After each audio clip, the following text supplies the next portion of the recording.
So in today's video, we're going to compare the new Galaxy Tab S7 FE versus the Galaxy Tab S6 Lite. Pricing on these are going to start around $350 for the Tab S6 Lite and about $530 for the Tab S7 FE. But I'll leave a link in the description of the video for current pricing and more information on both tablets.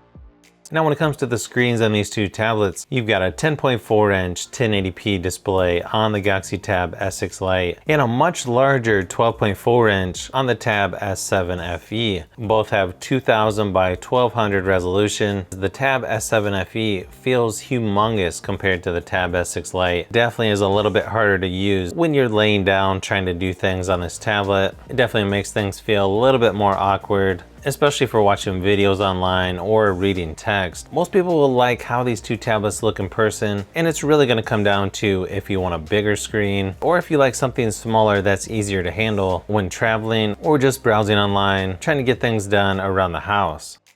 Now, battery life on these are pretty much identical. The Tab S6 Lite lasted around 6 hours during my battery drain test, and the Tab S7 FE lasted almost exactly the same. They're pretty much right in the average category when compared to other tablets that I've reviewed on the channel. Now, software-wise, you're gonna get a very similar experience with these two tablets. Now, both of these have Samsung DeX, which is great, but keep in mind, you only can use an external monitor on the larger Tab S7 FE.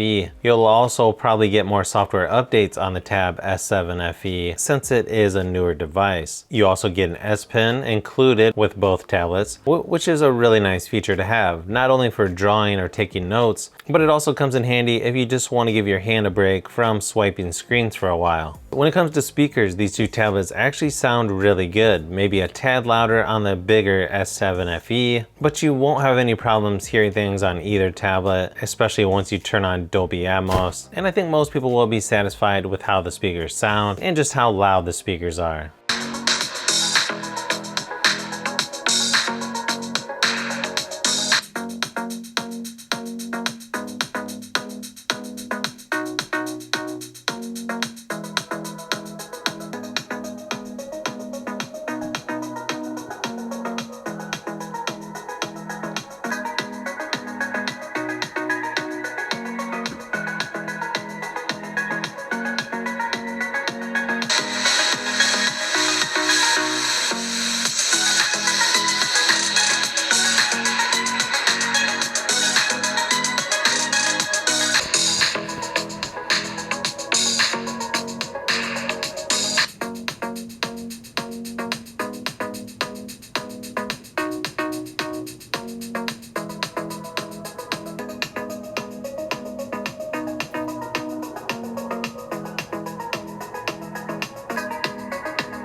Just doing benchmark tests on these two tablets, you're going to notice the S7 FE is quite a bit more powerful than the Tab S6 Lite, but when doing most day-to-day tasks, you're not going to notice a huge difference. That may change over time as the S6 Lite gets older, but as of this video, both tablets feel pretty good as far as performance goes, and gaming is nice and smooth on both devices as well. High frame rates and HD graphics on games like PUBG Mobile, and Asphalt 9 plays nice and smooth. I think most people will enjoy either device when it comes to gaming. One thing to keep in mind though is the larger Tab S7 FE is definitely harder to handle because it's so large compared to the Tab S6 Lite. But if you're going to use a controller when gaming, then yeah, either tablet is going to be fine. Now, cameras are going to be a little bit different on each tablet. The front-facing camera on the Tab S6 Lite is definitely a little bit better than the FE model, but then you get a better rear-facing camera on the S7 FE. Video quality is about the same though, so I think it's going to come down to which you think is more important, the front camera or the rear. Here's a few samples of each just to give you an idea of what to expect. I feel like there's just a few differences that may be a deal breaker for some people, but really it's going to come down to personal preference.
So if you've made it this far into the video, you may want to say thanks by subscribing, and don't forget to give a thumbs up if this video was helpful. This is Brian from Fishbee Productions. Thanks for watching, and I'll see you on the next one.